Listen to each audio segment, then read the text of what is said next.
Successful companies should consider not only which businesses to grow, but also which businesses to sell. 80% of companies plan divestitures in 2018. Looking ahead, it appears that executives increasingly are interested in divesting businesses. Divestiture of businesses increases strategic and financial flexibility, allows sellers to focus their attention on their core businesses, and can maximize overall portfolio value. Successful divestitures require considerable planning, execution, and can consume considerable financial and organizational resources. However, the scholars in management science are mainly focused on the investigation of other mechanisms for strategy implementation, be it partnerships, alliances, and acquisitions. So there is a lack of insights about the planning and execution of divestiture deals, which may be rooted to the consideration of divestitures as mirror images of acquisitions. Following this notion, decision makers should be able to profit from their past acquisition experience in current divestitures. So is it really a case?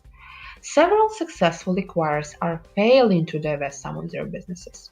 Then, could we simply hope that this experience can be transferred to divestiture deals?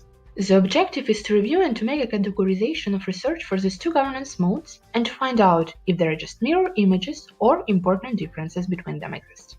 Being ended in a conceptual paper, the literature accounts for 95 papers analyzed. So, what are the similarities and differences between divestitures and acquisitions? I identified 4 categories of studies interlinking divestitures and acquisitions. In first group, they are perceived as tools to follow a chosen strategy. Second group comprises studies on divestitures of previously acquired assets and reacquisition of previously divested ones.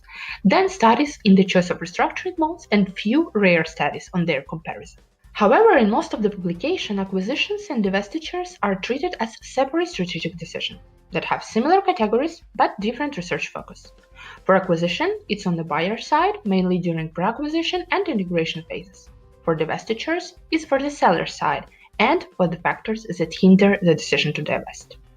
Literature tends to fall into categories of antecedents, processes, and outcomes. More precisely, for acquisitions, the main research interests are the strategic and organizational fit, or the challenges of integrating two entities into one.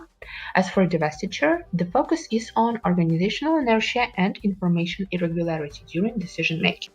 Next two sessions are dedicated to comparison of divestitures and acquisitions regarding the two main research topics, preconditions and processes, decision-making and implementation. Similarities and differences between them should be acknowledged to provide explicit explanation for statement as divestitures and acquisition are mirror images or not just mirror images.